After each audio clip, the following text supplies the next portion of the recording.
Let's go watch Pierre Poilievre's rally in Windsor, Ontario. There you go. Oh,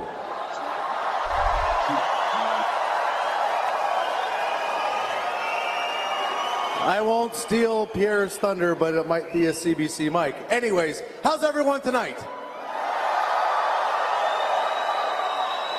And who's excited to be here?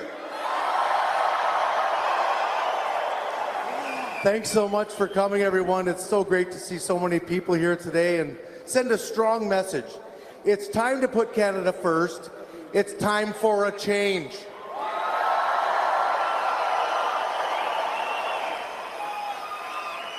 I know we all agree that Pierre Poilievre is the only one who can bring change to Canada.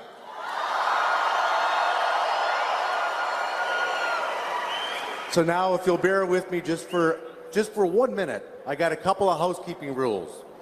So, number one, people are always asking us, and I hear it at the door, how can we help Pierre put Canada first?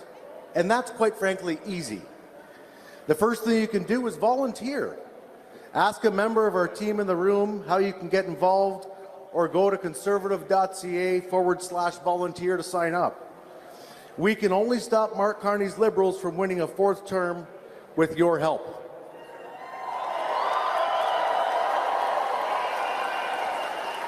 Second, share all of Pierre's posts online. You can also leave positive comments to help spread our message. It's time to put Canada first.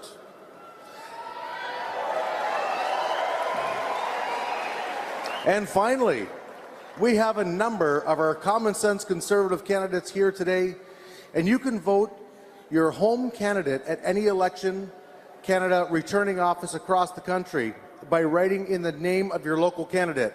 By the way, mine is L-E-W-I-S. It's not L-O-U-I-S, just so you all know. Or you can go online and you can sorry, my bad. I should not have went off script. I'm going to get in big trouble for this. Sorry, we've got a number of volunteers who have the link to find your Conservative candidate. Click it, find your office and your candidate, and vote. It's so important to vote, folks. And if everyone in this incredible crowd, this is important, if everyone in this incredible crowd shares a post or a picture saying you have voted or plan to vote for your strong Conservative candidate, think of the impact of a crowd size like this can have on your friends and neighbors. And so, friends, in just a few minutes, I will be honored to invite up our first guest speaker. Thank you so much. This has been an amazing crowd.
Here we go again, folks. I said I'd only be a minute, and that's pretty quick in political times. But anyways, listen, it's my absolute honor this evening to introduce not only a friend of mine that I met about 6 years ago on the campaign trail, and ironically, this gentleman is with IBEW, International Brotherhood of Electrical Workers. And right? And when they reached out to our office, they didn't only come to my office, but they sat in my office and they said, Chris, here's what we need, along with the great Carpenters Union as well. Carpenters Union here as well? Yeah, the Carpenters. And what they said was, Chris, we need a bill that will protect and enhance our skilled trades, both unionized and non-unionized skilled trades. And that was my private member's bill. But it wouldn't have happened without my next speaker and a bunch of other folks. So friends, it is my absolute honor. By the way, his only downfall is he can't catch fish. Isn't that right, Carl, I think? Friends, it's my absolute honor to introduce a really a very a stout person in our community, somebody I've learned to respect and quite frankly really care about. Gentlemen, ladies and gentlemen, please, round of applause for Carl Lovett, IBEW.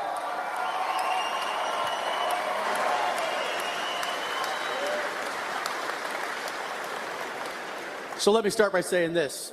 Pierre, Poilievre, and I are real good friends, and I reached out to Pierre when I found out he was coming to Windsor, and I said, Pierre, do me a favor, I got a lot on my mind. Let me get 2 minutes, just 2 minutes on the mic. He says, for sure, not a problem, brother. You got as much time as you want. And then I found out there was going to be 7,000 people in here, and I said, do you have somebody else that wants to talk?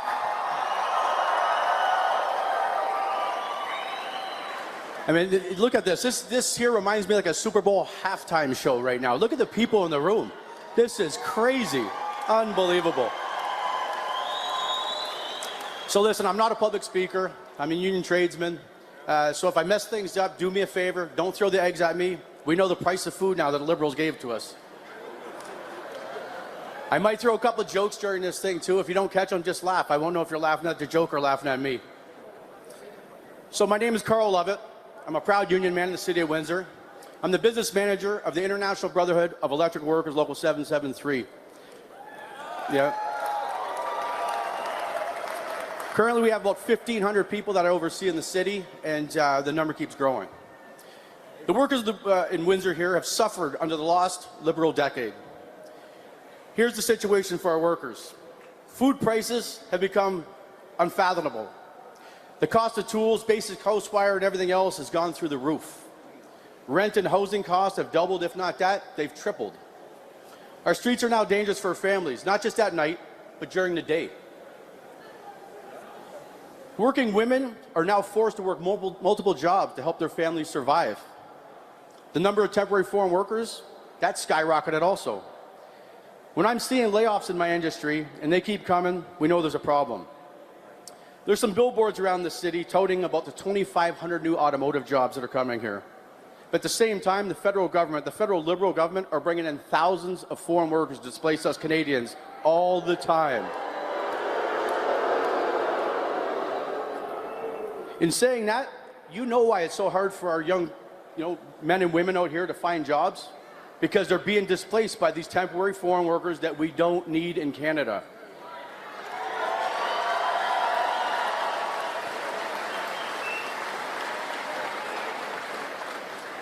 So what's caused this lost Liberal decade? They printed unbelievable amounts of money in Ottawa at the central bank. The Liberals created the inflation nightmare. The result, the rich became super rich, and the working people, they became a lot poorer. The New Yorker, he made out like a bank robber. No, I'm not talking about the New Yorker who now resides in Washington, but he's been putting a beating on the people of Windsor also. I'm talking about the New Yorker Mark Carney, who's had his hands... That man had his hands up the back of Justin Trudeau's shirt for a long time, wiggling his fingers and moving his lips.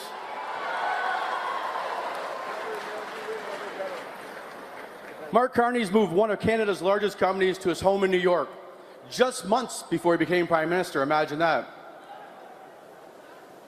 That's right, he's not the Prime Minister. And what kind of company was it that he moved? It was Canada's largest asset company. We all know the people holding those assets, billions in assets. They got mega rich from Canadian inflation, and Carney, he himself made hundreds of millions of dollars off the deal. Yeah. And Justin Trudeau, we know he's not smart. He's not smart at all. If he was, he wouldn't have those people around him. Mark Carney was pulling all the strings, but why? Because Mark Carney was profiting big time from inflated assets, all off the back of you Canadian workers. And Carney swiftly moved to Justin Trudeau's shirt for a long time, wiggling his fingers and moving his lips.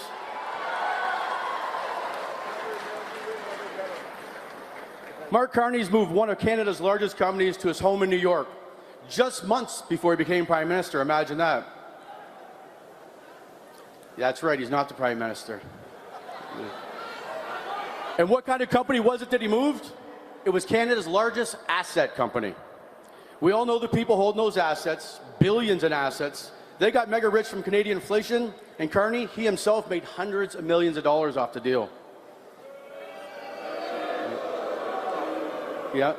And Justin Trudeau, we know he's not smart. He's not smart at all. If he was, he wouldn't have those people around him. Mark Carney was pulling all the strings, but why? Because Mark Carney was profiting big time from inflated assets, all off the back of you Canadian workers. And Carney swiftly moved his company to New York as soon as Trump became the president. One second, my phone's vibrating. Pierre always says don't answer the phone while I'm up here. Hello? Carl, who's this? Mark? Where are you at? I'm at a rally. Who's this? No, I don't need a bike. What are you talking about? I bet you did get a good deal. Some guy named Mark called me and he said he's down in Bermuda right now at a bike shop. I don't know. The final thing he said, I don't know if he said he got a deal or if it was a steal. Mark Carney also failed to pay $5 billion in Canadian taxes by hiding his company's assets in Bermuda above what? The bike shop. Hard to believe, eh? That information comes from Canada's NDP, or at least who's left of them, because the irony is Mark Carney's eating all those people alive. Even the mayor of Lima has warned Canadians not to vote for Mark Carney. And why? For ripping him off. The poorest of the poor people in Peru, that's who he ripped off. Listen, there are countless other outrageous examples proving that Mark Carney doesn't give a damn about the Canadian working man. And now as Prime Minister, which he's not, Carney is promising to put carbon tax and tariff on the auto industry. It's another rip-off scheme. That's right. We're getting punched by Trump on one side of the border, and Carney plans to punch us on this side of the border also, pretending it's all about climate change. And now he's made millions off the workers' back. He wants more than money. He wants more power. He wants all of the power to do whatever he wants to do. Mark Carney cannot be trusted with this power. Mark Carney cannot be trusted to protect workers. Mark Carney's in it for himself. And when he loses this election,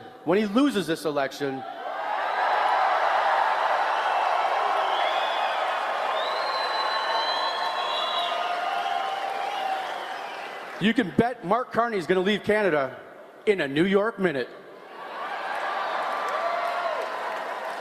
But there's hope. There's hope. There's our last hope. His name is Pierre Poilievre.